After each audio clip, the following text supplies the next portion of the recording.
Muy buenas tardes, señoras y señores. El reloj marca las 5:30 de la tarde y volvemos tras el parón de la Semana Santa, de la Santa Faz también, y con ganas de reencontrarnos con todos ustedes, abriendo esta ventana a la información, al entretenimiento y también a la cultura. Y hoy tenemos cultura e historias, y lo hablamos en plural porque tenemos muchas. Algunas de ellas nos van a trasladar a Italia, la primera de ellas con nuestra amiga y compañera Elena Colina, que nos va a hablar de una figura tan fascinante como polémica. Hablamos del compositor italiano Alessandro Stradella.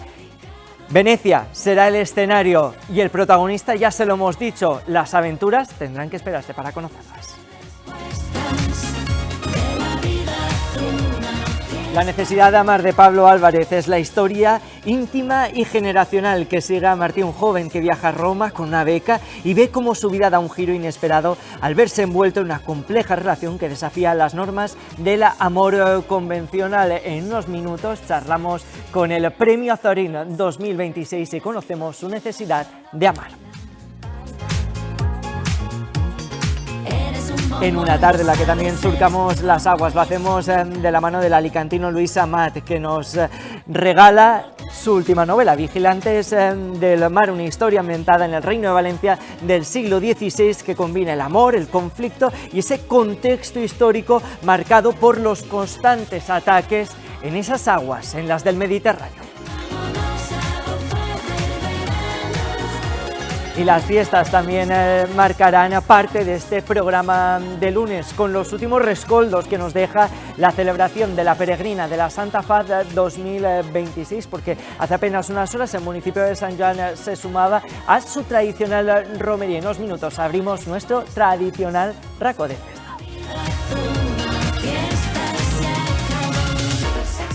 Y todo esto y mucho más, señoras y señores, y como siempre les pedimos, esto ya es casi un consejo, una costumbre: abróchense los cinturones, tómense una biodramina si se marean con las curvas, porque hoy tenemos libros, historias y muchas curvas. ¡Vámonos!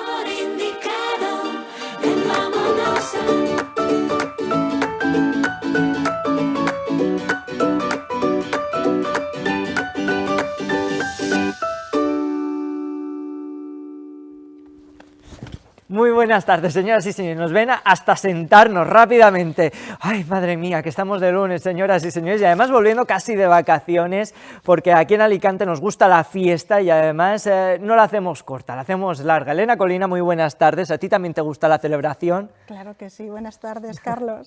Vamos a repetirlo. Estamos de lunes. Esto quiere decir que nos van a tener que perdonar todos los errores que cometamos desde este minuto y los próximos 55. Nosotros nos adelantamos por si acaso. Sí, por si acaso, nunca se sabe. Nosotros no queremos, pero somos humanos. Como Chenoa, tú sabes que tenía una canción que decía que ella era humana.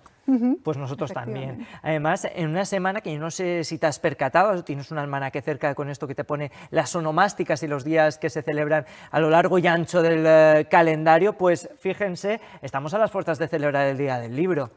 Sí, es verdad. San Jorge, es verdad, el 23. ¿Tú también tienes libros bajo el brazo? Sí. Un capazo y medio. Publicados 42. 42 libros, pero sí. Es que ella es prolífica en todo lo que hace.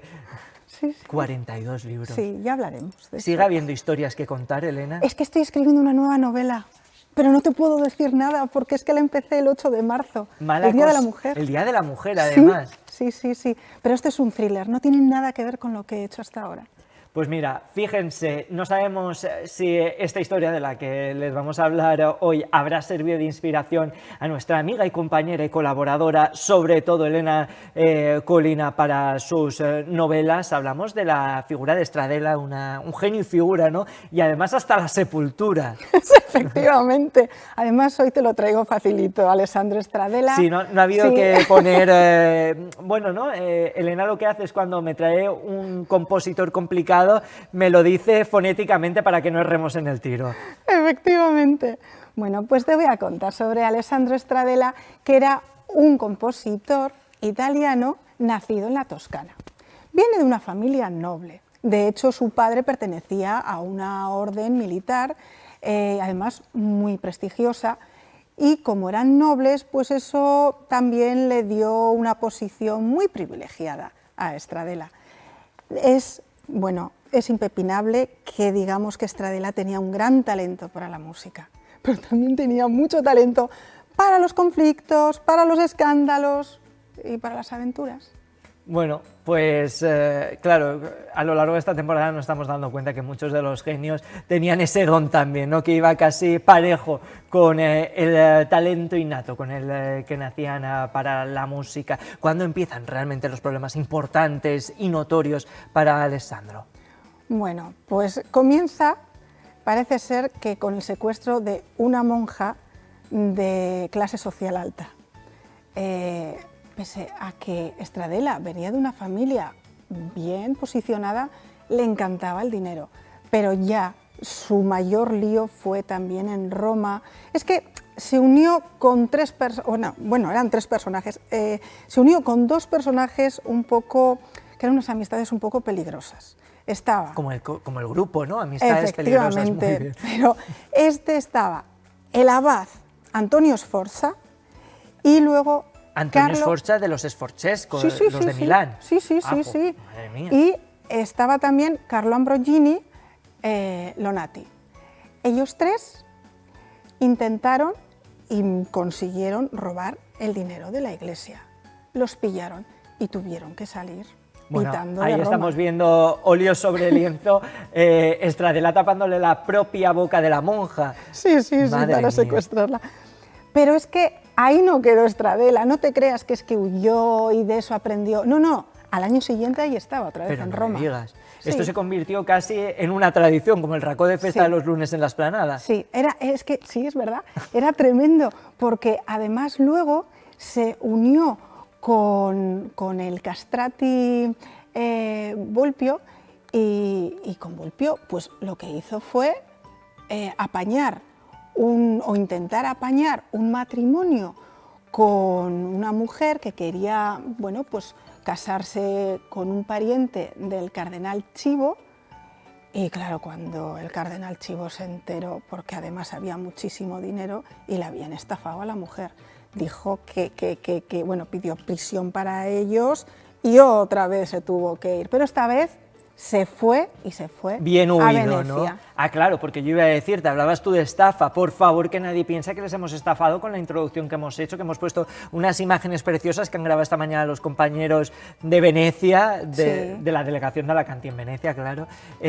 Ahí es donde acaba yendo él. Efectivamente, claro, ya había hecho tantas, pero allí, en Venecia, conoce a un noble, Albise Contarini. Y Albise Contarini tenía un amante y entonces pues le dijo a Stradella que le diese clases de música, que le enseñase música. Y Stradella lo hizo, pero creo que le enseñó algo más porque se enamoró de ella. No me Y digas. huyeron a Turín. Y ahí se organizó una. Hombre, yo, mira, claro, aparte de presentador de éxito de la Explanada, soy humano como Chenoa, como decíamos al arranque de la sección, y a mí no me sentaría esto bien. Intuyo que a Contarini Tampoco. tampoco. Tampoco. Vamos. Se fue donde él y le dijo, bueno, le puso a todo el mundo en contra. Dijo que no iba a volver a escribir ni a componer para nadie en toda Italia. Claro, este era un noble, se la estaba jugando con una familia de nobles muy importantes. Y entonces a Agnes van Ufele, que es la mujer en cuestión, susodicha. sí, le dijo a Stradella que se le devolviese. Y Stradella no solamente no se la devolvió, sino que se casó con ella. Arrancábamos la sección, aparte de hablando de Chenoa, también diciendo que este señor, del cual íbamos a hablar hoy, de Stradella, que es un famoso compositor italiano, fue genio y figura, y resaltábamos esto de la sepultura. Vamos a hacer spoiler, no creo que a nadie le sorprenda, acaban asesinándolo, pero no crean que solo lo intentaron una vez. Fue aquí donde hubo un primer intento. Aquí hubo un primer intento, pero se organizó un follón diplomático increíble.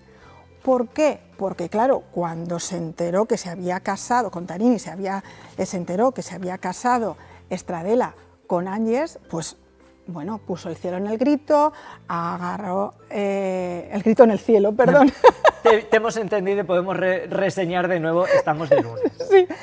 Entonces agarró, contrató 2 asesinos y le dieron tal paliza a Stradella que lo dejaron medio muerto. No me medio. digas. Claro, medio. Pero no muerto entero. No estaba muerto, estaba de parranda. En el caso de Stradella bien podría Sí. ser.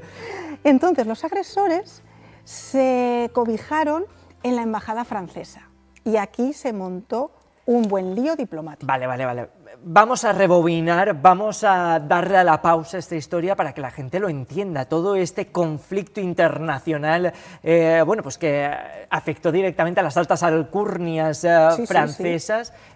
Por un músico. Por un músico, sí. Es que además fue la regente de Saboya y Luis XIV, el rey Sol, bueno, la regente de Saboya se quejó ante el rey de Francia y le dijo, ¿pero cómo que tienes ahí a 2 agresores?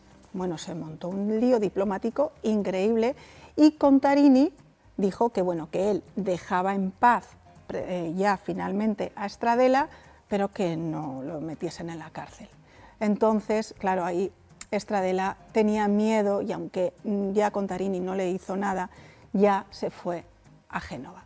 Hombre, con todo esto que nos estás contando, Helene, yo creo que con la experiencia que nos atestigua la vida, yo creo que después de todo esto que le pasó, de robarle el marido a Contarini, la mujer a Contarini, de tener que huir, prófugo del amor y la justicia, de que casi la asesinan, de meterse en un lío diplomático con las altas esferas francesas, italianas, ahí echaría el freno y diría, hasta aquí llegó el cuento, ahora nos vamos a centrar y vamos a dedicarnos a la música. Como se viene diciendo, me voy a la música a otra parte.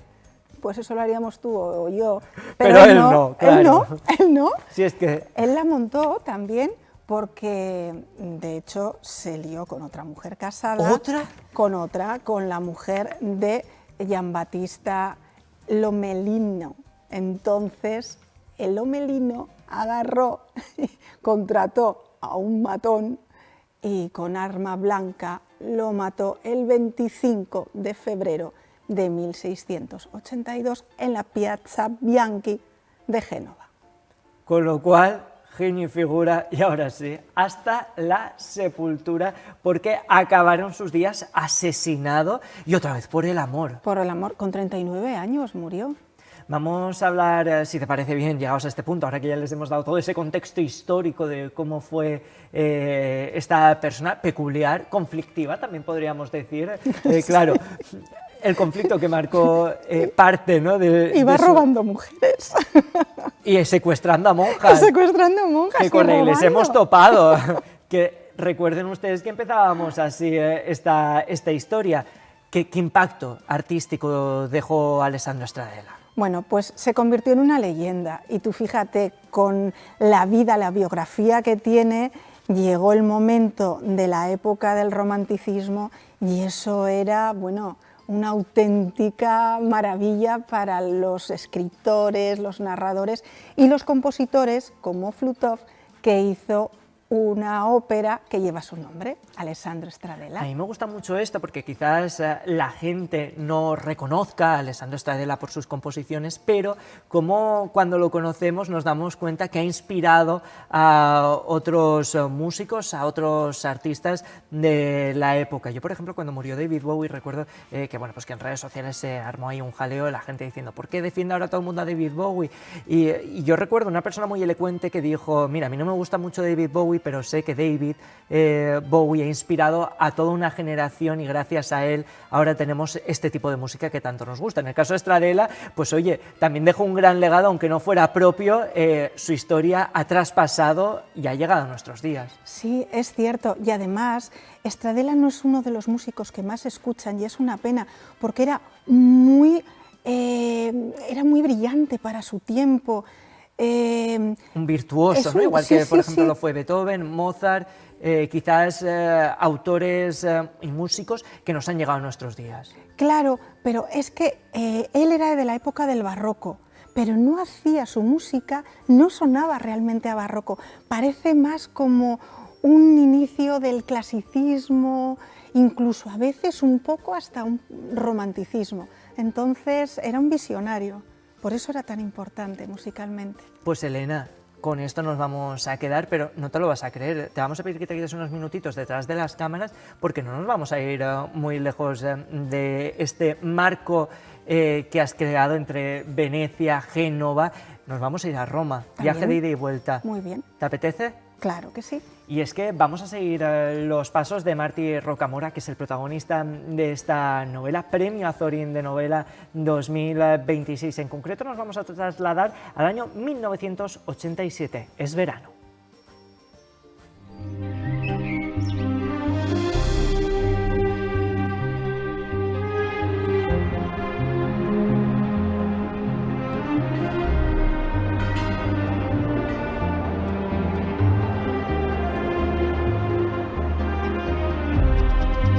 Roma, 1987.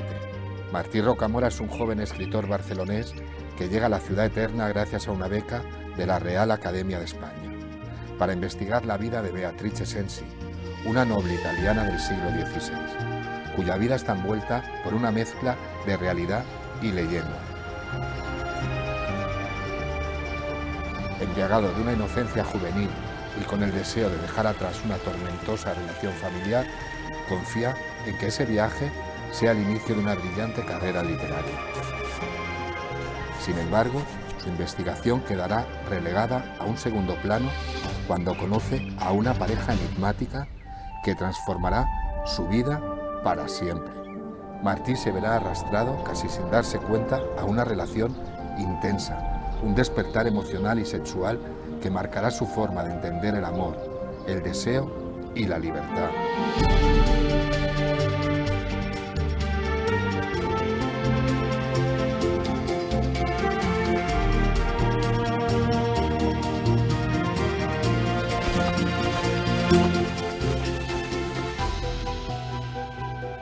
Décadas después, la memoria de aquella experiencia seguirá acompañándolo hasta convertirse ella misma en materia literaria.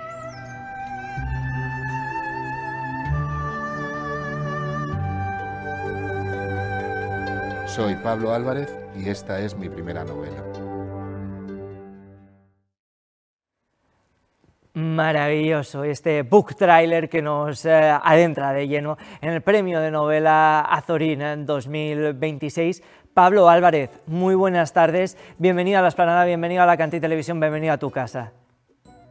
¿Qué tal? Buenas tardes, encantado de estar aquí con vosotros. Lo primero que queríamos darte es la enhorabuena por cosechar el pasado marzo ese galardón tan importante, tan consagrado ya en el mundo literario que conoces muy bien. Enseguida lo vamos a desgranar, todos los pormenores de la historia y también de tu apasionante vida alrededor de los libros, pero antes, ¿cómo se fragua esta historia y cuándo te das cuenta, cuándo tienes ese pálpito de que tienes que presentarte a este premio alicantino?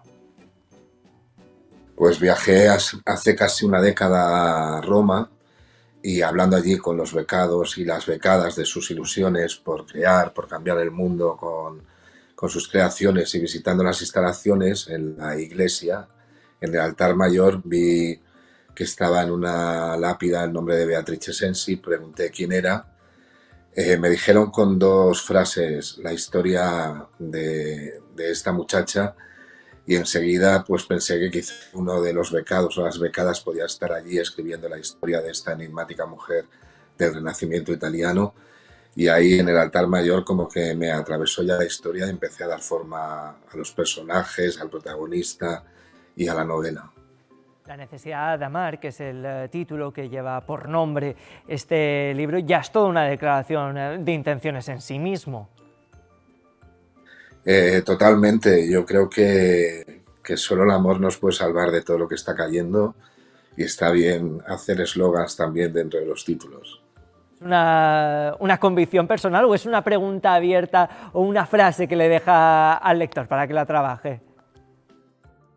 Bueno, también cada persona hace su propia lectura, pero yo creo que todas son positivas con ese título, ¿no?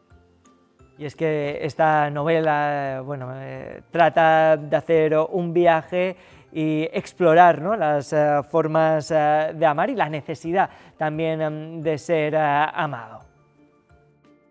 Sí, esta es una novela de formación, a pesar de que dentro de esa novela en la que cuento la historia de Martí Rocamora, este muchacho que va a la Academia de España en Roma, que es un monasterio franciscano que desde el siglo XVI alberga jóvenes de distintas disciplinas para que realicen allí un trabajo. Pues aparte de esta historia, también tras las huellas de Beatrice Sensi, Martí, el protagonista, va escribiendo la historia de esta mujer del Renacimiento, y a la vez se va encontrando a sí mismo, porque esta es una novela de formación en las que el protagonista pues pasa de la edad joven a la madurez y se enfrenta a los grandes avatares de la vida, y de alguna manera eso es lo que yo hago con Martí, enfrentarlo al amor, al deseo, al duelo, a la traición y a todo lo que más o menos la vida nos trae. Pablo, has hecho un poco de spoiler en esta respuesta para, sobre todo, contestar la siguiente pregunta, y es que dicen aquellos que saben y entienden que las primeras novelas, los primeros libros, son las que más tintes autobiográficos tienen. Tú ya nos has adelantado que todo esto nace, el germen, en un viaje que hiciste a Roma, donde te rodeaste de becados, pero queríamos seguir preguntándote, ¿tiene más de ti esta novela? ¿Tiene realmente tintes autobiográficos o es todo pura construcción literaria? Es todo ficción, toda la parte de la historia de Martí. Es verdad que a través de Martí y a través de todos los personajes, pues imprimo de alguna manera mi manera de ver el mundo, mis pasiones, mis inseguridades, mis miedos, pero es a través de todos los personajes, especialmente desde luego el de Martí. Yo quería hacer una novela de estas que se escriben desde la entraña, una novela de sentimientos, quería escribir una gran historia de amor, y pensaba que ojalá y fuera de estas que se quedan para siempre dentro de los lectores y las lectoras. Entonces, para eso, pues sí, he tirado de cosas también que yo conozco y épocas que yo conozco y que yo he vivido, para que todo sea como bastante más visceral. Las novelas, al igual que lo ha sido a lo largo de los años el cine o la televisión, ha servido para desestigmatizar, para romper ciertos tabús y derribar los prejuicios. Tú, a través de la novela, también hablas de una enfermedad que durante mucho tiempo ha estado estigmatizada. Hablamos del SIDA. ¿Cuándo pensaste que querías también abordar este tema? Que bueno, en los años 80, que es de donde arranca el espacio temporal de este libro, se convertía, ¿no?, en casi un protagonista. Sí, bueno, por lo mismo que te digo, yo quería tocar temas que me tocaran a mí de una manera muy profunda, y para mí ese tema fue bastante fuerte. Tuve un vecino que enfermó, acabó muriendo, y a mí personalmente me limitó muchísimo mi sexualidad, porque somos una generación que pasamos muchísimo miedo con ese tema. Y bueno, curiosamente, también vi que los datos crecían en cuanto a los jóvenes de transmisión, de enfermedades de transmisión sexual, y pensé que a través de este protagonista joven también podíamos recordar todo lo que fue aquel infierno y lo mal que se pasó, también para que nos sirva de espejo a día de hoy. Pablo, tú además, para aquellos que no te conozcan, sirva esto también de datos y pinceladas biográficas para que te sitúen. Es tu primera novela, pero llevas rodeado de libros prácticamente toda una vida, porque eres editor y agente literario. ¿Cómo fue el saltar al otro lado de aquella persona que decidía que sí, que no, llegaba a las librerías de nuestras manos, a convertirte en la persona que se lanza a un concurso como fue el Premio Azorín? Pues mira, en realidad llevo desde los 11 años queriendo escribir una novela, cuando gané un concurso literario por una redacción que hice sobre mi abuelo en la escuela.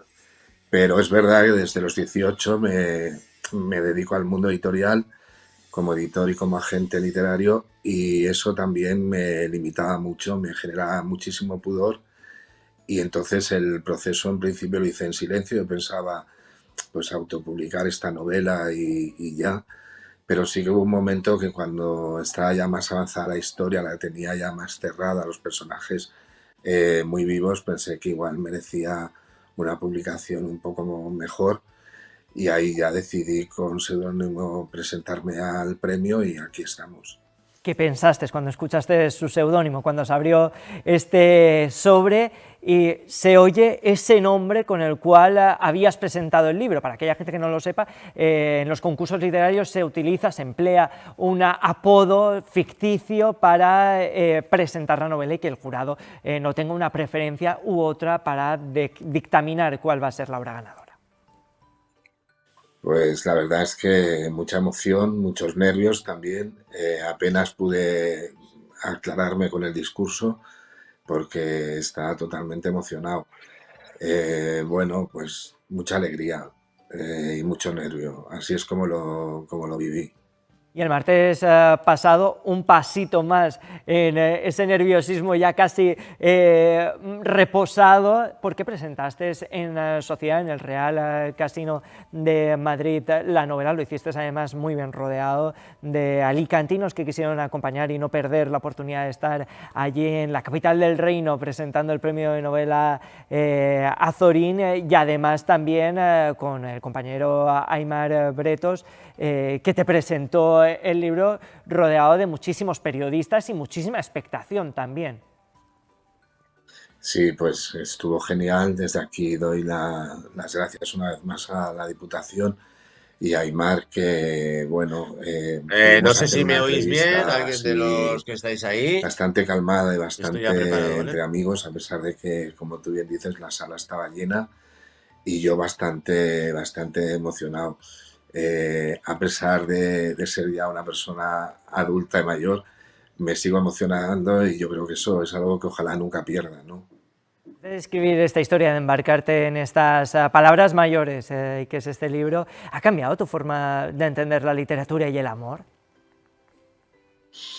Pues el amor no, porque lo entiendo tal y como lo he escrito, y la literatura, pues sí que ahora la veo desde otro lugar, igual que a los autores y a las autoras con las que trabajo a diario y a los cuales les debo también el escritor que soy, porque gracias a ellos he aprendido. Estoy como más cómplice con la profesión y con todo, ¿no? También viéndola desde este otro lugar, que afortunadamente he podido verla desde distintos ángulos y todos son fascinantes, pero pues claro, me permite ahora toda la cosa de la novedad y lo estoy disfrutando muchísimo. Y sí que si antes ya mi oficio también tiene que ver con entender a los escritores y las escritoras, ahora los entiendo muchísimo más. La necesidad de amar, de Pablo Álvarez, Premio Azorín de novela 2026. Muchísimas gracias por estar esta tarde con nosotros, por compartir esa necesidad por amar y, como has dicho en un punto de esta entrevista, el amor que tanta falta hace y que al final también se tiene que convertir en un pequeño eslogan para un mundo tan complicado como el que tenemos delante. Gracias de verdad, Pablo. Así es, un abrazo muy grande, gracias a vosotros.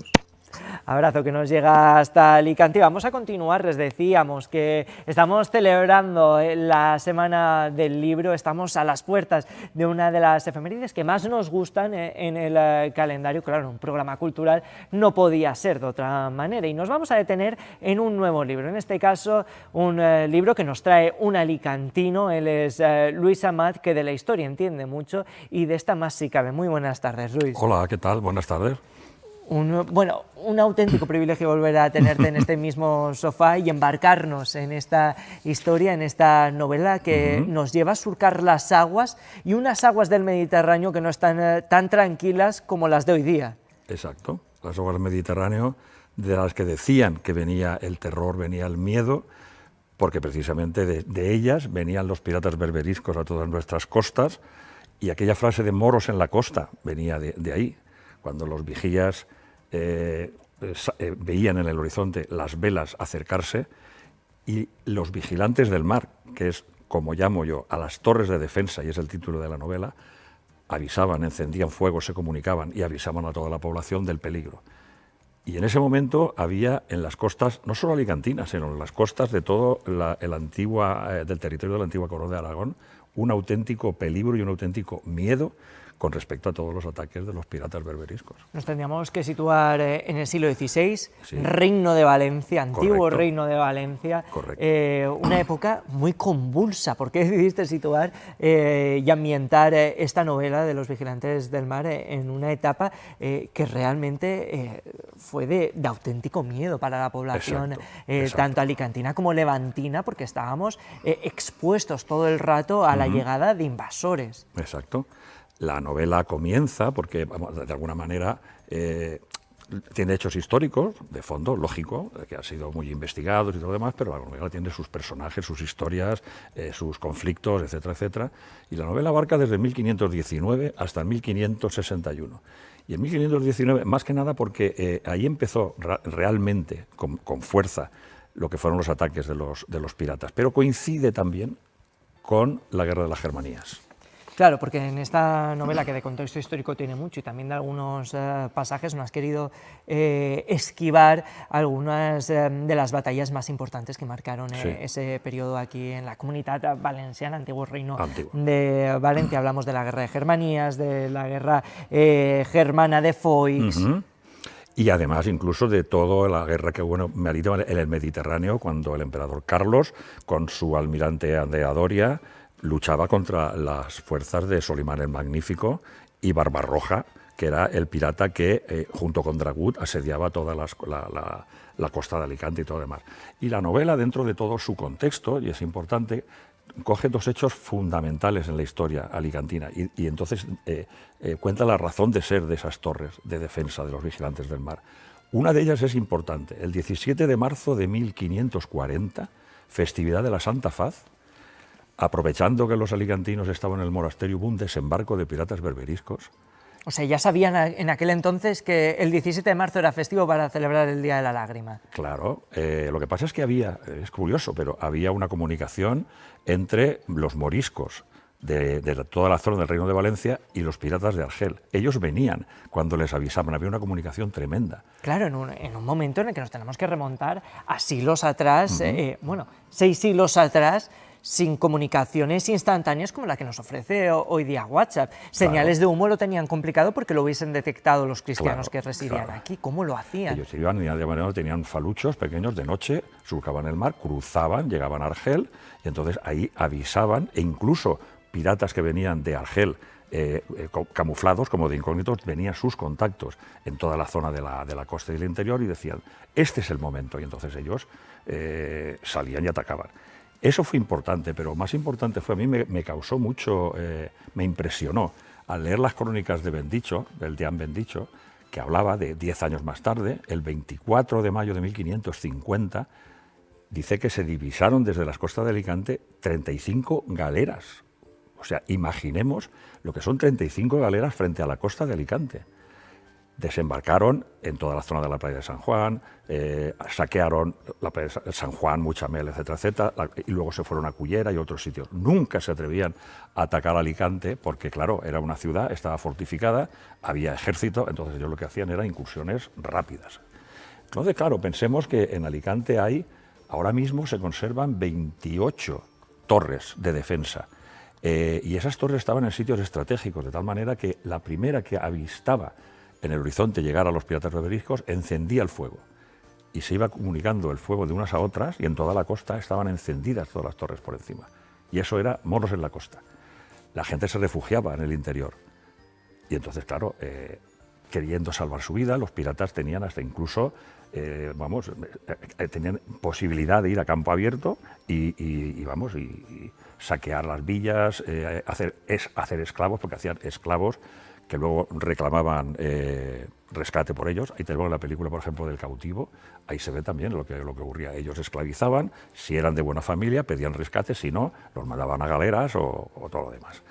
Eso es el contexto histórico de la novela. Luego en sí hay triángulo, ¿no? Entre tres personajes, Enar, Naila y Joana. Correcto. Entonces, claro, las novelas para mí, a mí me encanta la novela histórica, pero la novela histórica, no la historia novelada, sino novela histórica en el sentido de decir, la parte de historia es una parte que está investigada, hay mucha documentación, pero eso está como fondo de una historia realmente, por ejemplo, es una historia de amor, de esperanza, una historia incluso de ambición, en todo eso se mezcla junto con todos los hechos históricos. Y esas tensiones, ¿no?, que también surgían entre la sociedad, en algo tan propio como la identidad y, por ejemplo, la fe, que en aquel momento podía ser cuestionada.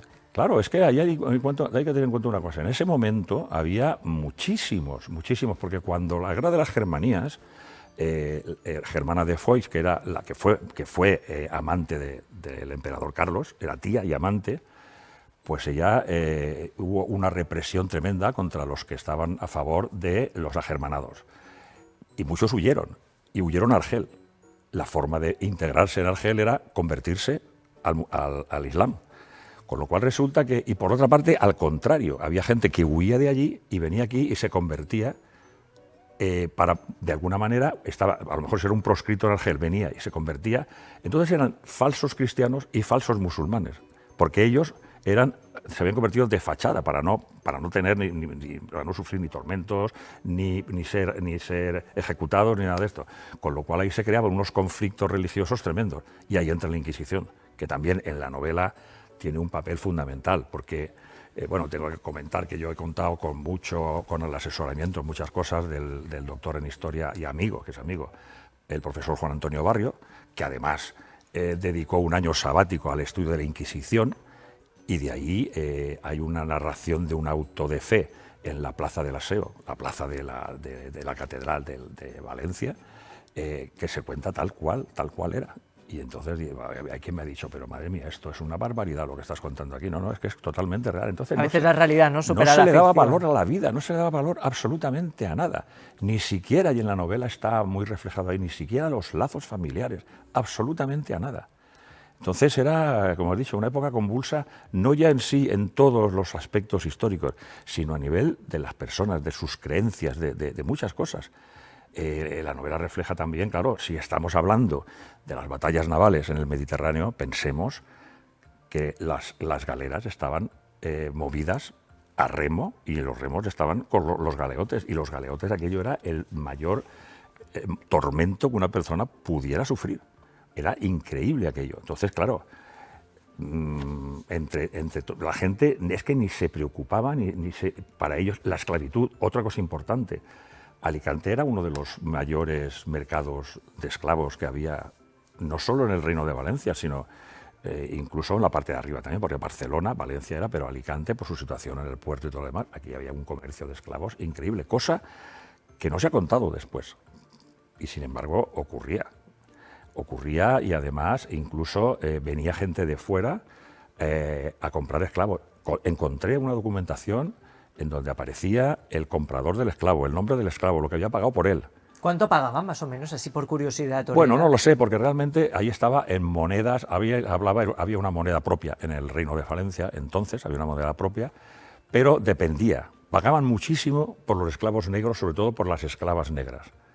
Muchísimo. Por ejemplo, la alta sociedad, sobre todo la alta sociedad valenciana, se puso de moda a mitad de eso del siglo XVI el poseer esclavos negros. Y las esclavas negras las vendían prácticamente como objeto sexual. Pero el esclavo negro era como decir, mi poderío es tener más esclavos negros que tú. Era una cosa, era curioso, y había un comercio increíble. De hecho, habían barcos que iban a la zona de África, venían, y entonces vendían en el puerto de Alicante toda la mercancía. Luis, nos estamos quedando sin tiempo, no queremos despedirte sin antes recordarle a la gente que ya lo tienen en las librerías, que pueden adentrarse en estos vigilantes del mar, pero que además el día 22 haces parada aquí para presentar tu libro. Eso, el día 22 hace la presentación oficial en la sede de la Universidad San Fernando 40, a las 7:30. Las librerías estará en 80 mundos ya. Lo que pasa es que el resto de las librerías, la distribuidora de Madrid tiene que hacer unas cuantas gestiones pues para que se ponga ya manos a la obra, por favor. En Amazon está, pero el resto en 80 mundos estará a partir de mañana seguramente. Me dijeron hace unos tiempos aquí en La Esplanada que Amazon se ha convertido en la nueva librería, en la nueva biblioteca de Alejandría. Más o menos. Bueno, razón no les falta, pero vayan a 80 mundos también. Es mejor ir a las librerías de aquí o a las librerías. Y sobre todo, lo que he dicho yo, un buen regalo para el Día del Libro, el día 23. Vigilantes del Mar. Luis Amat, muchísimas gracias por adentrarnos en estas aguas turbulentas y en esta historia apasionante de nuestra tierra. Gracias. Muy bien, gracias a ti. Y nosotros continuamos hablando de nuestra tierra, lo hacemos de la mano de nuestro compañero, amigo, colaborador, Ubaldo Aracil. Muy buenas tardes, Ubaldo. Muy buenas tardes y alucinando privado de las historias que acabas de contar con los dos autores de los libros. Hombre, y no te vas a creer todo lo que tenemos aún preparado, Ubaldo. Vamos a abrir ya el racó de festa, pero antes vamos a hacer un alto en el camino, si te parece bien, porque la Vella del Foc d'Alacant ha sido la encargada de dar el saque de honor de un partidazo que tuvo lugar de nuevo entre gitanos y la Guardia Civil. Lo han escuchado bien, todo por una buena causa. Se ha convertido ya en un clásico alicantino, el partido de fútbol que cada año enfrenta a la Guardia Civil con el pueblo gitano y que ha cumplido este fin de semana con su tercera edición, un partido que tiene un objetivo muy claro. Se organiza con el objetivo de que vean de que aquí no hay diferencias entre la Guardia Civil y el pueblo gitano, que esto es un día de hermandad para todos y que vamos a disfrutar, y aquí lo importante no es el que gane ni el que pierda, sino la unión que hay entre la Guardia Civil y el pueblo gitano. Un enfrentamiento entre comillas que nació de unas jornadas sobre delitos de odio y que en este caso trata de unir a través del deporte rey y evitar prejuicios. Vamos consolidando este evento y como digo, pues es un día en el que compartimos valores con la Federación de Pueblo Gitano y la Guardia Civil. Esto ayuda mucho a seguir conociéndonos, porque al final el conocimiento mutuo siempre es un valor muy positivo. Como digo, ya es el tercer año y vamos a ver qué tal se desarrolla. Es una especie de desempate. Un choque que se enmarca dentro de las celebraciones del Día del Pueblo Gitano y que tuvo en la Bellesa del Foc Adriana Vico a la protagonista del saque de honor.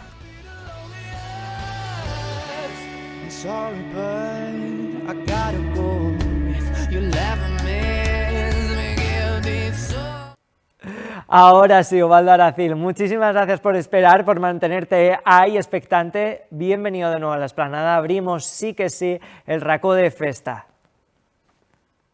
Muy buenas tardes, ha sido un placer ver a la Bella del Foc en ese partidazo, que ya es un clásico como lo anuncian ellos. Pues la verdad es que una semana muy de fiesta hemos tenido. Si nos podemos ir, pues desde Bonalba, donde ha sido la convivencia de las reinas, candidatas a reinas de la FAPA, hasta Santa Cruz, que se ha hecho la presentación de sus reinas, de Alma María Sánchez y Ainara Marcos Mayén, como reina de las fiestas de las Cruces de Mayo, que el día 30 será su pregón a cargo de la concejala Lidia López desde el balcón del patronato. Ya huele a fiesta, huele a color, huele a todo Alicante. Ahora que estamos hablando de ambiente histórico de caballos, esto es lo que se le decía para frenar a los caballos. Ubaldo, que me vas y lo cuentas ya todo. Vamos a empezar más lejanos aún, por Santa Faz.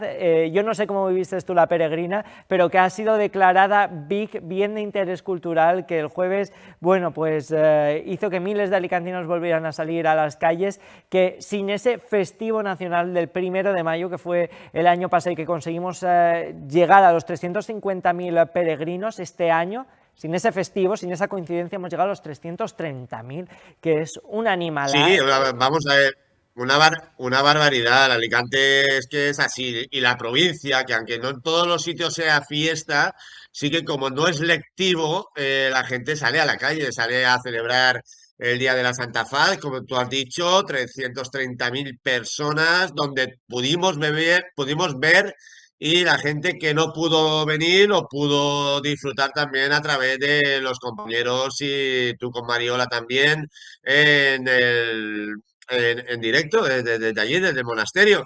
Y la verdad es que devotos, popular, llámenle lo que quieras, pero la Santa Faz atrae cada vez a más gente.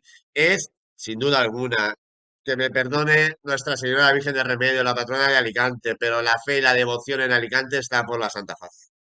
Eso es cierto, se tiene muchísima devoción por esa Santa Faz, por ese milagro de la lágrima, ese 17 de marzo que hablábamos antes, una devoción Claro. que se volvió a ver en las calles. Estamos viendo ahí imágenes que es una devoción que no entiende de fronteras, porque el municipio de Sant Joan d'Alacant, también devotos a esta devoción alicantina, volvieron a salir con sus cañas. Lo hicieron hace unas horas, ayer domingo, con rollitos de anís, con mistela, bueno, lo que viene siendo una romería tardía pero multitudinaria.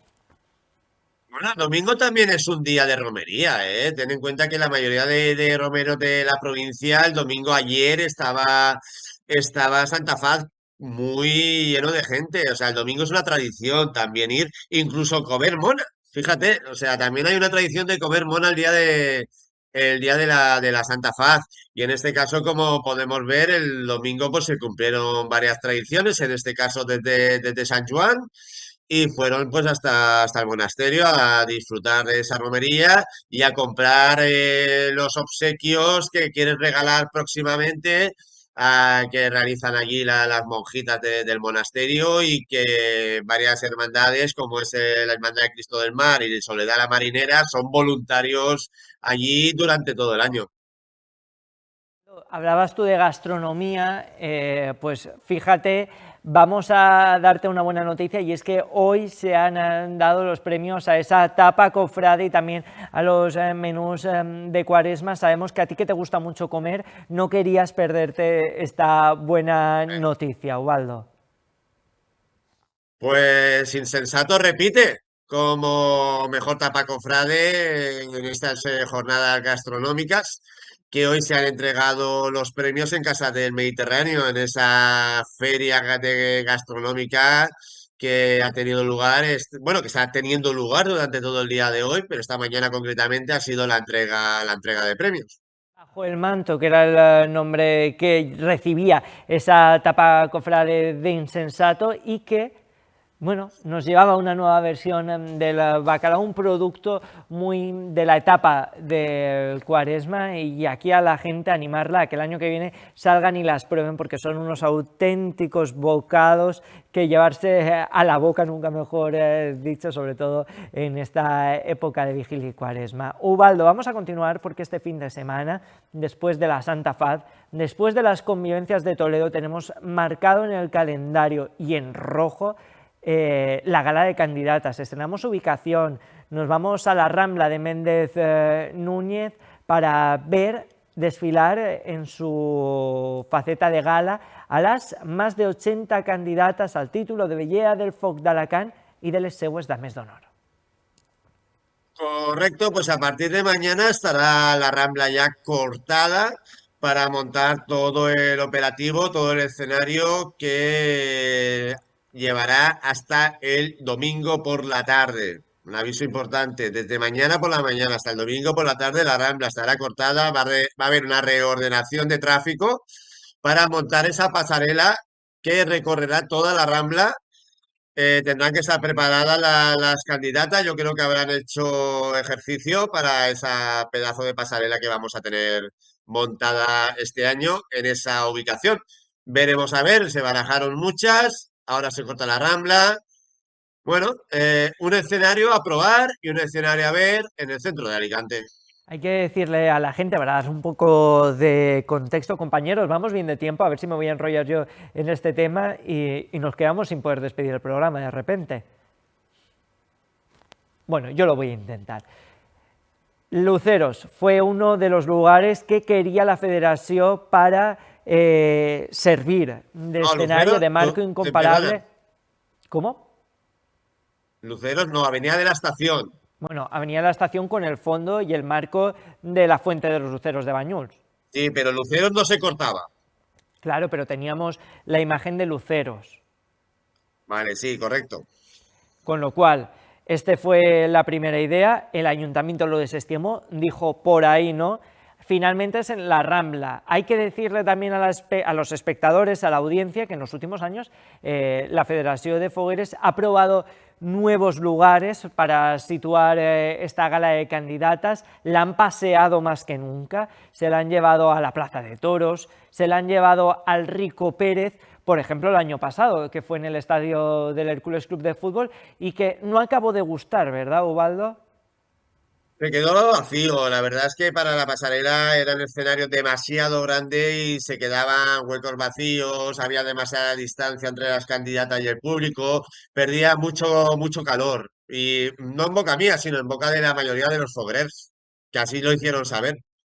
Pues, Ubaldo, vamos a cambiar de tema, no sin antes emplazar a la gente que venga y disfrute la gala de candidatas en esa Rambla de Méndez Núñez, que veremos cómo sale este invento. Imaginamos que bien, porque lo más importante no es dónde se sitúa, ni siquiera la pasarela, son ellas, son las candidatas, son las próximas velleas del Foc d'Alacant y les seues dames d'honor, y todas aquellas mujeres y niñas también que se prestan a dedicar parte de su vida para la representación de Alicante sin la banda, porque solo siendo candidatas ya se han dedicado a ello. Así que nos pueden seguir también a través de Alacantí Televisión para...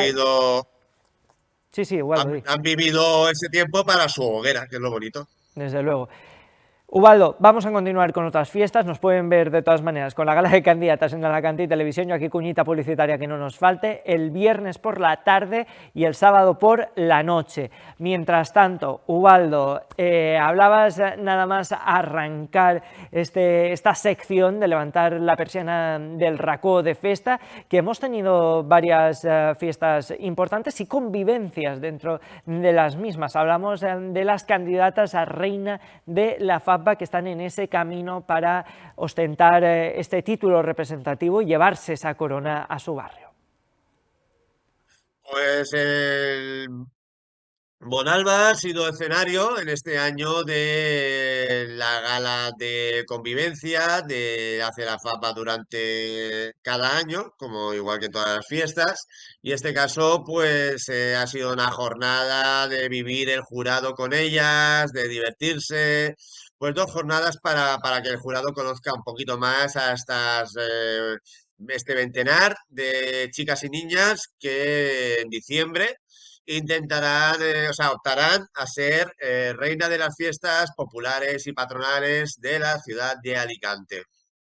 Esas candidaturas que iremos desgranando poco a poco en este programa y en esta sección que ocupa cada lunes, Ubaldo, pero mientras tanto disfrutaremos de un mes tan bonito como es mayo, que estamos a las puertas del quinto mes del año y que se vive intensamente, sobre todo en un barrio alicantino. Hablamos de las faldas de la montaña, hablamos del barrio de Santa Cruz. Cruces de Mayo, del barrio de Santa Cruz.